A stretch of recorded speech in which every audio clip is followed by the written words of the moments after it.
Halo, selamat pagi sahabat PMI di rumah. Kembali lagi bersama saya Ferdi, salah satu host di program e-kanal Simpadu PMI. Eh, Bagaimana kabarnya saudara-saudara dan sahabat PMI di rumah? Semoga di masa PPKM yang lagi diterapkan oleh pemerintah, semoga sahabat-sahabat PMI di rumah sehat selalu dan jangan lupa selalu menjaga protokol kesehatan. Oke, di pagi ini di channel kanal Simpadu PMI sudah bergabung dua narasumber, yaitu dari instruktur bahasa Mandarin, ada Bu Urifa dan Bu Istia. Oke, kita sapa dulu beliau. Halo, selamat pagi Bu Rifa dan Bu Istia. Selamat pagi, Mas Oke, bisa didengar Edi. jelas ya suara saya, Bu. Beras. Bagaimana Ibu? Keadaannya Bu, kondisinya Ibu, sehat-sehat selalu kah? Alhamdulillah, kami sehat-sehat selalu. Alhamdulillah Ibu. Di masa pandemi yang lagi meningkat ini dan lagi diberlakukannya PPKM darurat ya Ibu-ibu, semoga negeri kita bisa pulih kembali ya Ibu-ibu, dan Amin. proses penempatan PMI bisa berjalan lagi normal seperti sebelum pandemi. Amin amin ya rabbal Amin, alamin. amin. Ya Rabbal Alamin. Oke, Ibu, eh, untuk sahabat-sahabat PMI di rumah ini Ibu, kita sangat butuh informasi terkait khususnya bahasa Ibu ya, untuk Iya. bekerja ke luar negeri Bu. eh Mungkin saya bisa langsung berbincang-bincang, bertanya-tanya sedikit ya Ibu ya, ke Ibu Ya, Urifa dan Bu Istia nggih. Ah, baik. oke Bu, untuk pertama ke Bu Urifa dahulu. Poin penting belajar bahasa bagi calon PMI itu apa saja sih Bu? Poin penting untuk belajar bahasa bagi PMI ialah seorang PMI wajib berbahasa negara tujuan. Karena karena bahasa adalah salah satu modal utama untuk bisa melaksanakan tugas dari employer atau majikan agar tidak terjadi kesalahan dalam melaksanakan tugas kita. Untuk itu poin penting yang harus diperhatikan adalah kami harus bisa menguasai kosakata atau pronunciation, pelafalannya harus tepat, grammar, tata bahasa, dan speaking, berbicaranya itu harus bisa dimengerti oleh pihak atau employer, serta pemahaman comprehensionnya harus harus paham ya. Bila ada majikan menyuruh misalkan perintah buatkan saya minum dan lain sebagainya pakai bahasa negara tujuan, mereka minimal harus bisa memahaminya dengan dibantu gerak-gerik dari bahasa isyarat majikan setempat sana. Oke Minimal oke Bu. mereka mengerti bagaimana memahami SPOK, subjek, predikat, objek, dan keterangan. Itu SPOK ya Bu minimal ya. harus ya. Kalau berarti bahasa ini sangat penting sekali ya Ibu ya, karena modal Sangat modal penting, utama ya Bu sangat ya. penting. Poinnya tinggi ya Ya, Ibu ya. poinnya sangat tinggi sekali. Kalau untuk dari Ibu Istia Ibu, poin penting belajar bahasa bagi calon PMI ini Ibu bagaimana Ibu? Atau sama juga? Halo Bu Istia, bisa dengar suara saya Bu? Bu Istia?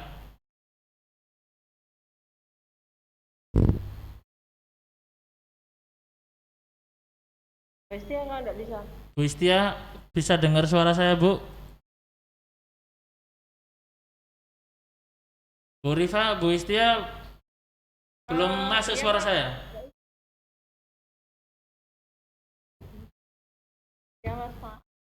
Oh, nggih, nggih. Oke, Bu. Eh, Pertanyaan yang sama, Ibu, untuk Bu Istia. Poin penting belajar bahasa bagi calon PMI apa saja, Bu? Poin-poinnya, Bu? Tanya Bu. Mana yang Bu? Buka isu. Ya. Halo, halo. Halo, nggih. Iya, poin penting dalam belajar bahasa yaitu terutama sebagai alat komunikasi sehari-hari. Oke, Ya, siap, untuk Ibu. mengerjakan tugas atau perintah dari majikan sesuai permintaan. Terus untuk mengurangi kesalahpahaman dalam menjalankan perintah dari majikan. Bisa menjelaskan sesuatu peristiwa bila itu diperlukan. Dengan bahasa yang baik dan beretika, itu harga diri kita ada, jadi orang tidak akan berbuat semena. Oke, Bu, terima kasih. Berarti bahasa ini juga meliputi dari apa ya? Poin penting di dalam Oh, bekerja ke karena luar bahasa negeri. itu juga iya, Siap, Ibu, ya. bahasa juga ada etikanya, di mana kita harus menjelaskan yang mana bahasa bagaimana kita memperlakukan seseorang dengan baik dan sopan. Ada di Siap. situ juga. Itu Tentang menjadi etika maksudnya. suatu apa ya, penilaian untuk diri untuk calon pekerja migran ya, Bu, ya. Iya, betul. Oke, sahabat PMI, mohon maaf sekali kalau di awal mungkin belum memperkenalkan narasumbernya. Ini dari BLK Singosari ya, Bu, ya. Ngapunten sahabat PMI yang ada di rumah. Saya kenalkan.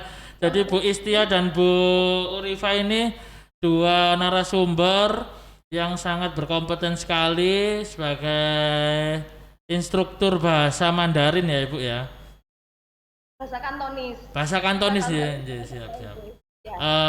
Nah, kalau Bu Istia monggo, Bu, diperkenalkan mungkin apa pernah pernah apa ya, pernah sebagai instruktur di mana aja, Bu? Mungkin diperkenalkan dulu, Bu.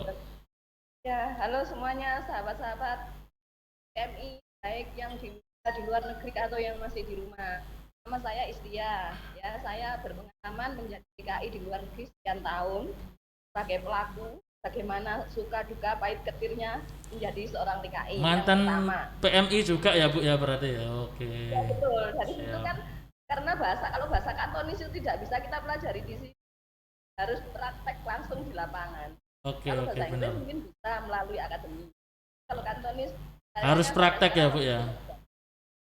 Terus saya pernah bekerja di PJTKI sebagai instruktur dan koordinator instruktur selama 15 tahun di sebuah 15 tahun. perusahaan. Siap. Terus kita bergabung menjadi asesor kompetensi di bahasa dengan pihak Wonojati mulai tahun 2003 sampai tahun 2011 kalau nggak salah ya. Terus kita gabung lagi dengan lembaga sertifikasi LSP, lembaga swasta itu dari tahun 2011 itu sampai sekarang. Nah, Asesor independen. luar biasa ya, Bu, pengalamannya, Kan Bu. ya. Ini Jadi kami juga sangat sudah berkompeten sekali, Bu, ya. ingin harapan kami seperti itu, tapi kami tidak merasakan seperti itu harus tetap berinovasi sesuai dengan kebutuhan teman-teman kita. Iya, Ibu, terima kasih. Kalau Bu eh, Bu Istia, Bu, nggih, Bu, mohon maaf, Bu, mungkin bisa nggih diperkenalkan dulu untuk sahabat-sahabat PMI di rumah. Selamat pagi untuk sahabat-sahabat PMI yang ada di rumah. Saya Ibu Rifa, dulunya punya pengalaman kerja sebagai PMI juga selama 6 tahun di luar negeri. Saya sebagai instruktur bahasa dan keterampilan beberapa BLKN di swasta. Terakhir sebagai kepala BLKN di salah satu BLK swasta dan sebagai asesor kompetensi keterampilan dan bahasa di salah satu LSP. Iya, Ibu. Oke. Itu dari saya. Iya, Dan selama ini juga bekerja sama dengan pihak Disnaker Transjub yang ditempatkan di Wonojati. Di Wonojati ya. Sebagai penguji bahasa kompetensi Iya di Bu. BLK Wonojati.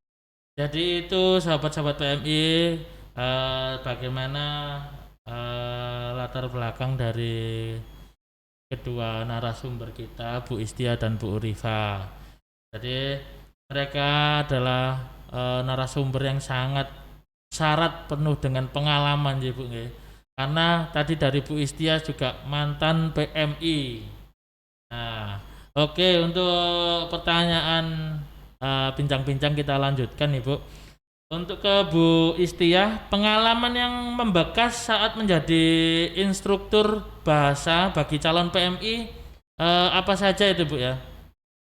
Bagaimana Bu pengalaman-pengalaman yang membekas Bu? Kisah-kisahnya Bu? Pengalaman kami ada keunikan tersendiri ya, karena yang kita layani ini berbagai macam background kan sosial dan ekonomi. Yang pasti kita kesabaran yang harus ada pada diri saya.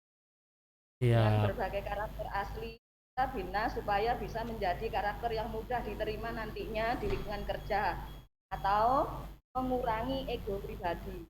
Jadi di sini kami walaupun tetap bersabar tapi tidak akan jenuh-jenuh karena ini sudah menjadi sebagian tugas dari saya yang sudah saya pilih. Kami akan mendukung untuk mencetak PMI yang menjadi banggaan bangsa dan negara. Iya, berarti harus tetap semangat ya Ibu ya untuk ibaratnya mengajari, harus sabar ya Bu ya. Apalagi calon-calon PMI ini kan belum pernah nol ya Bu ya untuk bahasa Mandarin, apalagi yang baru ya utamanya Bu ya. Iya, karena kan mereka itu kalau dari kan ya ada yang SMP sampai S1 juga. Oh tapi gitu ya. Ego itu kan tidak tahu kalau kadang-kadang jenjang pendidikan yang tinggi kadang-kadang dia tidak mau menerima perintah orang dengan ikhlas dan senang hati. Nah itu kan perlu kita bina, perlu kita beri pemahaman supaya bagaimana kita bisa mudah beradaptasi dengan baru dan untuk memperkecil permasalahan di tempat kerja kita. Oke, siap Ibu. Jadi seperti itu sahabat-sahabat PMI, bagaimana pengalaman yang membekas dari Bu Istia dalam mengajari, membimbing ya Bu ya, membimbing calon-calon pekerja Indonesia. Untuk Bu Urifa dan Bu Istia ini Bu, lanjut. Motivasi Ibu menjadi instruktur bahasa di BLK pemerintah nopo Ibu?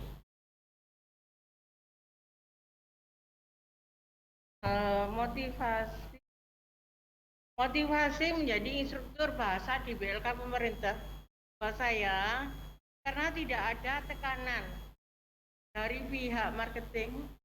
Tugas kami full 600 jam pelajaran mengajari calon pekerja migran Indonesia sampai bisa dan terampil.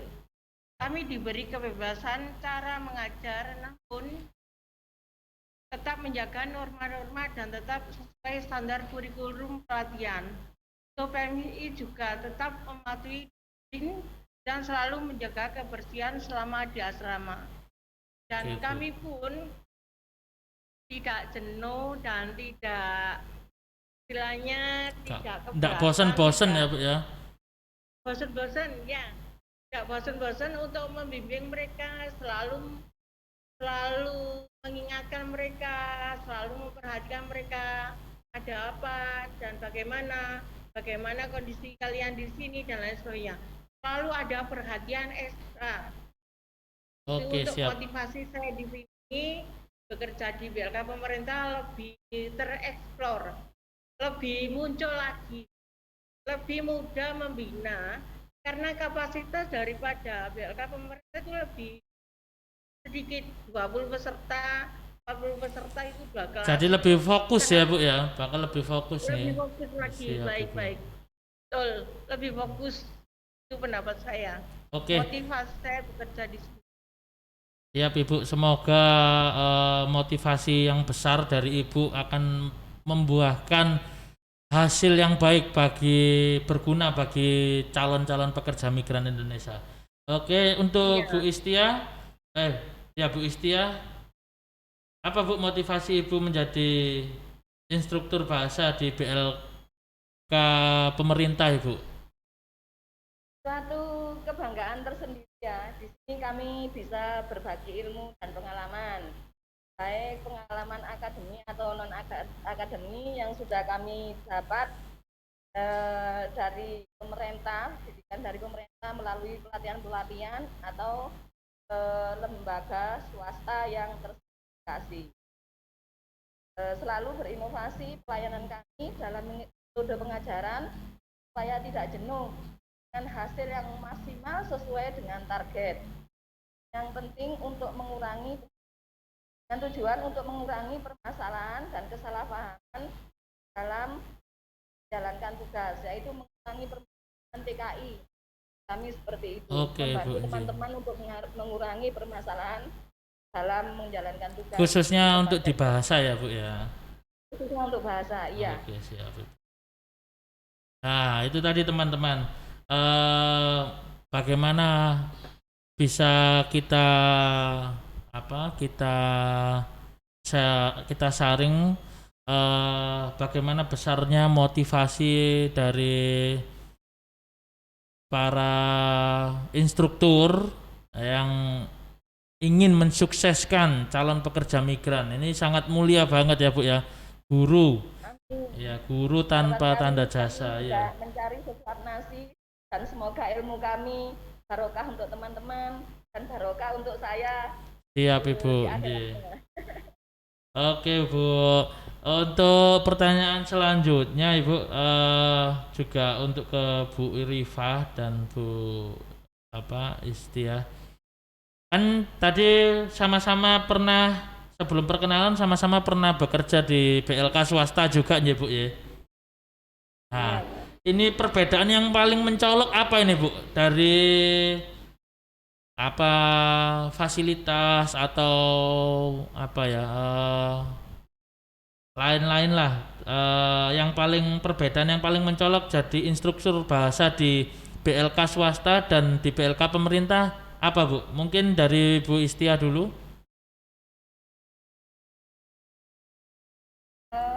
Dari kami yaitu target materi pembelajaran bisa terpenuhi, tidak ada benturan kepentingan dari pihak marketing luar negeri. Layanan humanis setiap hari Minggu bisa pulang bagi yang mau pulang, tapi tetap kita menjaga kedisiplinan dan etika setiap waktu. Setiap waktu kita di mana atau menjaga nama baik BLK Wonojati. Dan kami punya moto BLK Wonojati pasti bisa menghadapi segala kondisi kerja di luar negeri dengan mental baja itu tadi. Oke, berarti apa perbedaannya apa Bu? Kalau di swasta bagaimana?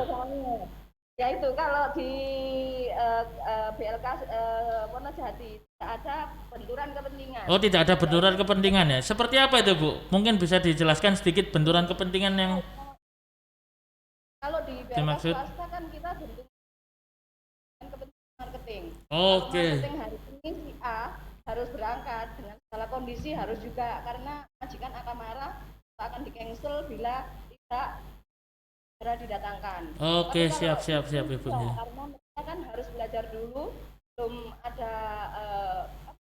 proses luar negerinya. Jadi latihan dulu. Jadi kita maksimal ke kualitas. Bisa memaksimalkan kualitasnya ya. Jadi nggak kesusu-susu ya Bu ya. Untuk ada benturan kepentingan tadi ya Bu ya, yang Ibu sampaikan tadi. Siap. Ya. Jadi benturan kepentingan yang perusahaan, Mas. Oke, siap. Jadi benturan kepentingan yang, mohon maaf Bu, saya salah. Benturan kepentingan yang Ibu Istia maksud ini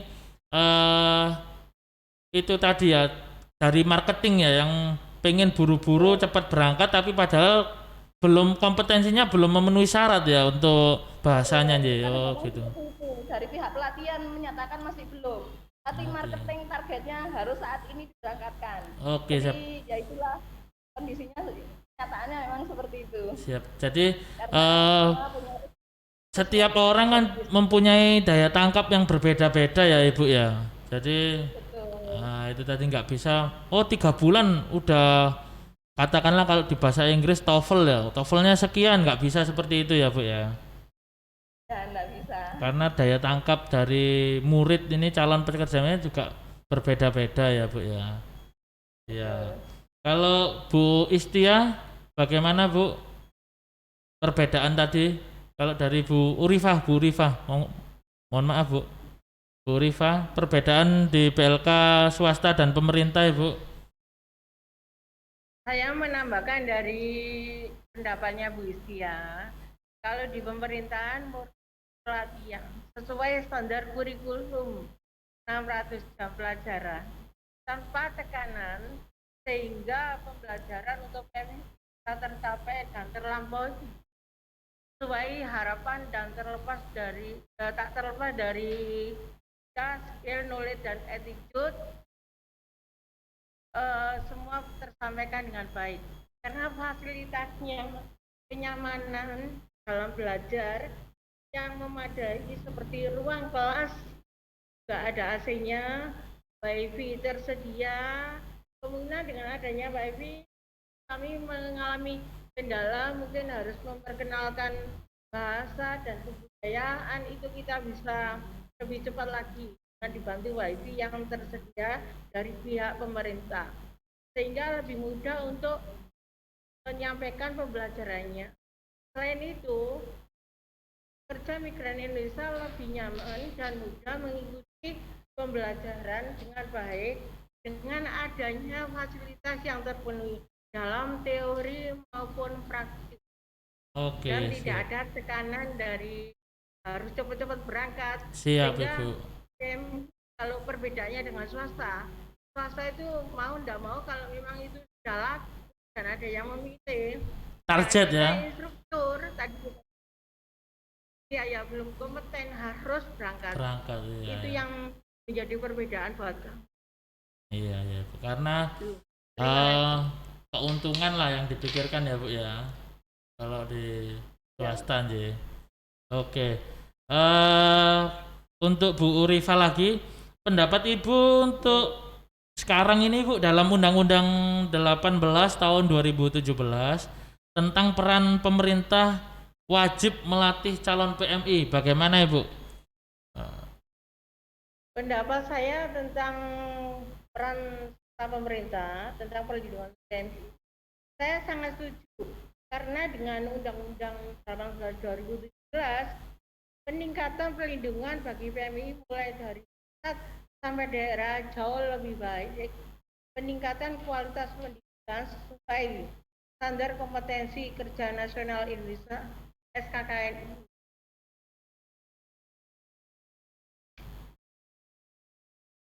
Mas, Iya Bu. sangat sesuai sekali.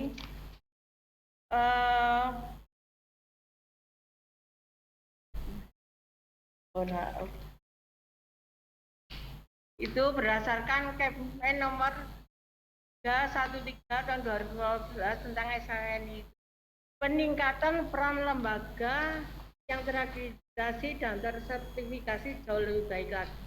Oke. Penyediaan tenaga pendidik dan pelatih yang kompeten sesuai bidangnya, sehingga dapat meningkatkan pengetahuan, keterampilan dan attitude terhadap pekerja migran Indonesia. Adanya reintegrasi sosial melalui pelayanan peningkatan keterampilan. Salah satu upaya untuk membangun lagi kepercayaan sosial setelah terjadi desintegrasi sosial karena adanya perubahan di lingkungan masyarakat sehingga menimbulkan konflik. Itu Mas, menurut pendapat saya. Oke Karena Bu. adanya Undang-Undang 18 sangat terkesan. Jadi sangat penting ya Ibu ya, dalam Undang-Undang 18 ini tentang peran pemerintah wajib melatih calon PMI untuk mengurangi biaya cost structure juga ya Ibu ya. Halo Bu Istia. Halo Bu. Halo. Ya Bu, kesambung Bu dengan suara saya Bu. Ya, ya, ya, ya. Ya Bu, jadi di dalam Undang-Undang 18 tahun 2017 bagaimana peran pemerintah untuk melatih calon PMI ini Halo. sangat penting ya Bu ya. Sangat penting sekali. Karena untuk mengurangi biaya cost structure ya Bu ya. Betul, mengurangi biaya cost structure. Sangat tinggi sekali ya Bu ya. Kalau biaya pelatihan lumayan Betul, ya Bu ya. perbedaannya tinggi sekali. Kalau di swasta berapa itu Ibu biaya pelatihan bisa-bisa Bu? Kalau boleh tahu Bu, Bisa Ibu nanti pengalaman ya, kan pernah di BLK swasta. Ya dilihat dari jam pelajarannya. Bu, mohon maaf Bu, kameranya mungkin bisa agak mundur dikit Bu, jadi enggak. Bisa gitu Bu, ngapunten ya Bu. Jadi sangat membantu sekali ya Bu ya dari adanya peraturan yang baru ini di Undang-Undang 18 tahun 2017 nih ya. Adanya undang-undang. Oke Bu. Bu, ini mohon maaf ya Bu Istia sama Bu Rifa. Saya juga lupa ini tadi memperkenalkan. Jadi di samping saya ini ada mahasiswa Ibu untuk skripsi dia dari Universitas Airlangga. Kebetulan dia membahas untuk masalah Simpadu PMI Bu. Ini ada satu pertanyaan mungkin yang Adik Cynthia ini yang ingin mungkin ditanyakan Bu dari bincang-bincang kami. Jadi dia tadi menyimak juga dari bincang-bincang kita. Kurang jelas. Suaranya kurang jelas. Halo Ibu, suaranya udah jelas Ibu? Halo Bu Rifa. Udah. Jadi ada salah satu mahasiswa yang lagi mempersiapkan untuk sidang skripsinya Ibu. Ya, satu aja pertanyaan Ibu dari Mbak Cynthia ini Bu. Monggo Mbak Cynthia.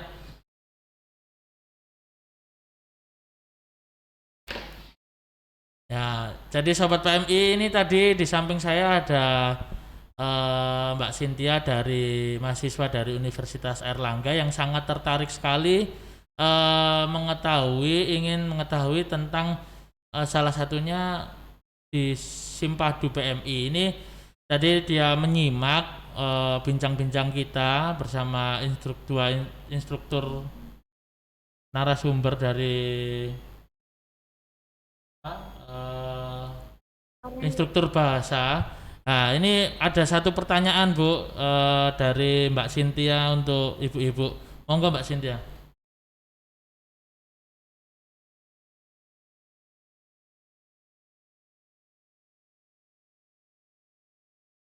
Selamat pagi Ibu-Ibu.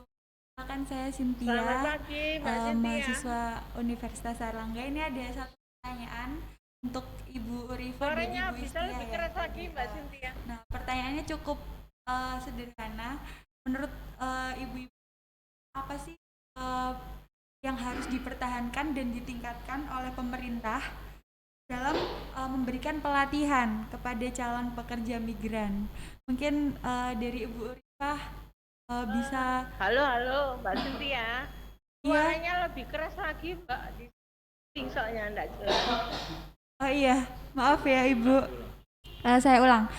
Pertanyaannya cukup sederhana. Mungkin menurut ibu-ibu ini hal apa yang perlu ditingkatkan dan dipertahankan oleh pemerintah dalam memberikan pelatihan kepada calon pekerja migran, khususnya dalam bahasa ya, dalam forum kali ini. Mungkin Ibu Urifah bisa mengutarakan pendapatnya. Baik Mbak Cynthia. Hal yang perlu dipertahankan dalam pertahankan dan meningkatkan tentang peran BLK pemerintah dalam melatih calon PMI adalah pemerintah harus selalu berinovasi dan mengikuti perkembangan apa yang terjadi di luar negeri. Itu Mbak, menurut saya harus kualitas pelatihannya lebih ditingkatkan lagi dan lebih bisa mengetahui apa yang terjadi di luar negeri, karena suatu negara maju kan terus berinovasi, kita pun harus bisa mengikuti dengan perkembangan ini. Mbak. Itu menurut pendapat saya. Berarti menurut Ibu salah satu yang harus dikembangkan adalah beradaptasi ya Ibu ya. Iya, Mungkin berinovasi ya, memperbaiki seluruhnya. Mungkin dari skill, knowledge, dan attitude. Lah, kalau attitude Indonesia tidak perlu diragukan, pasti bisa. Nah, untuk keterampilan itu bagi PMI juga, itu pemerintah juga harus apa Mbak ya, istilahnya lebih melihat lagi. Karena kita tidak menutup kemungkinan kita mempunyai SDM yang berbeda. Untuk di bagaimana sih pemerintah itu mengcover agar mereka itu bisa mengerti dan meningkatkan dirinya. Itu yang perlu saya rasa ya, untuk pemerintah itu yang harus meningkatkan dan mempertahankan, melihat kualitas atau SDM daripada PMI tersebut dengan berbagai macam latar belakang yang berbeda. Itu yang perlu diperhatikan sekali. terima Itu Mbak kasih, Cynthia. iya terima kasih Ibu Rifa atas pendapatnya. Mungkin Ibu ya bisa memberikan sedikit pendapat. Ya, betul kata Bu Rifa tadi, maksudnya berinovasi dalam pelayanan untuk perbaikan kualitas PMI kita. Satu, ya, pertama itu untuk mengurangi beban CPMI di pos. Kita sangat terbantu sekali, ya, mengurangi beban CPMI terutama di pos. Yang pertama. Kedua, inovasinya itu perbaikan kualitas PMI supaya kita itu bisa cetak tenaga kerja yang lebih profesional sesuai harapan user. Dengan pelatihan yang berlanjut untuk kedepannya, harapan kami bisa merebut pasaran atau persaingan kualitas dari negara-negara lain. Kalau kita memikirkan kualitas kedepannya, karena pesaing kita di sana itu juga bukan orang Indonesia saja, orang Filipina, orang Nepal, Sri Lanka, dan lain sebagainya. Jadi dengan peningkatan kualitas ini, harapan kita bisa merebut pasaran tenaga kerja kita di luar negeri dengan hasil kualitas TKI yang benar-benar profesional sesuai harapan user. Iya. Menurut pandangan dari Ibu Istia tadi kan mengatakan bahwa PMI memiliki latar belakang yang berbeda. Maaf Mbak, agak dekat ya. Iya. Tidak jelas suaranya. Iya maaf Bu. Dekat. Iya. Nah, ini saya lanjutkan ya Bu untuk pertanyaannya. Melihat dari jawaban dari Ibu Istia tadi itu kan PMI ini mengikuti harus dapat beradaptasi karena berasal dari berbagai daerah. Nah, berdasarkan pengalaman dari Ibu Istia sendiri yang tadi mengatakan bahwa Ibu Istia ini pernah menjadi pekerja migran juga. Nah, apa bedanya sih Bu PMI zaman dari Ibu Istia ini dan PMI di tahun-tahun ini? Seperti itu Bu. Bedanya seperti ini. Kalau di zaman saya itu kan tahun 90-an Mbak Cynthia. Iya, Bu. Orangnya itu cenderung lebih jujur, dalam arti hanya memilih ekonomi, tidak bla-bla, karena nggak ada IT saat itu ya. Kalau nggak orang kaya kan nggak punya HP, nggak ada yang punya HP saat itu. Jadi terus pelayanan di BLK pun benar-benar ketat. Kita ini kayak orang di penjara. Saat itu orang mau pergi ke luar negeri itu tidak harus melalui kompetensi. Yang penting ada niat. Ada niat, ada detak jantung, seperti itu, pasti bisa berangkat. Tapi sekarang sehubungan dengan kemajuan zaman, ya ini karena kemajuan zaman, juga persaingan tenaga kerja di luar negeri, kita harus mengupgrade peningkatan kualitas TKI supaya kita itu tadi tetap bisa mempunyai pasaran lapangan kerja yang lebih banyak lagi. Mungkin dari saya cukup itu ya. Makasih banyak untuk Ibu Rifa dan Ibu Istian. Saya kembalikan ke Pak Ferdi. Terima kasih banyak Ibu. Sama. Terima kasih banyak Bu Istia dan Rifa udah membantu Mbak Cynthia tadi Bu untuk 2 pertanyaan. Oke Bu, untuk terakhir penutup aja Bu, pesan dari Bu Istia, monggo berdua untuk calon-calon pekerja migran Indonesia ini Bu, agar lebih taat prosedur, jangan menjadi PMI yang non prosedural. Bagaimana Ibu? Ya, kalau saya selalu mengingatkan pada teman-teman PMI ya, kesuksesan itu tidak semudah kita membalikkan tangan. Jadi penuh perjuangan dari segala hal, yaitu pertama harus ingat tujuan kita mencapai kata sukses. Sukses di sini untuk perbaikan harga diri kita juga masyarakat. Harga diri kita itu termasuk perbaikan ekonomi, keuangan. Siap, Ibu. Tapi salah satu yang perlu kita ingat, bukan segala-galanya uang itu menjadi sesuatu yang kita perjuangkan tanpa melanggar norma-norma. Kita mencari uang yang halal. Amin. Karena di sini kita untuk menjaga nama baik keluarga, nama baik pribadi, juga tidak lupa nama baik negara. Oke Bu. Yes, siap. Terima kasih. Dari Bu Rifa mungkin Bu pesannya Bu. Kalau dari saya menambahkan apa yang sudah Bu Istia berikan tadi, pesan saya bagi teman-teman PMI yang mau berangkat ke luar negeri dan yang sudah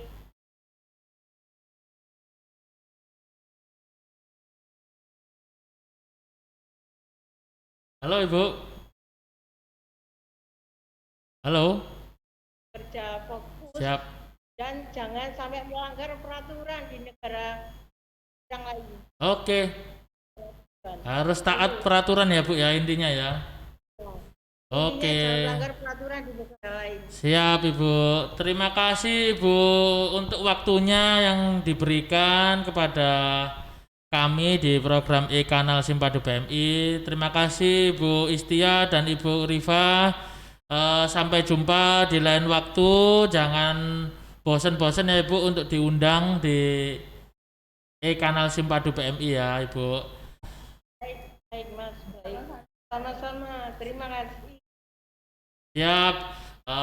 Itulah tadi Sobat PMI bincang-bincang santai bersama dua narasumber kita, Bu Istia dan Bu Rifa, sebagai instruktur bahasa Kantonis. Oke teman-teman dan sahabat-sahabat PMI yang ada di rumah, jika konten ini kalian anggap sangat bermanfaat dan berguna, jangan lupa untuk subscribe dan nyalakan lonceng notifikasinya. Kalau perlu bisa di-share teman-teman, di-share ke saudara atau kerabat yang ada di rumah agar bisa mendapatkan manfaat dari konten-konten kita. Oke, terima kasih. Saya Ferdi dan di samping saya ada Mbak Cynthia dari mahasiswa dari Universitas Airlangga. Kami mohon pamit. Wabillahi taufiq wal hidayah. Wassalamualaikum warahmatullahi wabarakatuh. Dan salam sehat, selalu jaga protokol kesehatan di masa pandemi ini. Sampai bertemu di lain waktu. Dadah.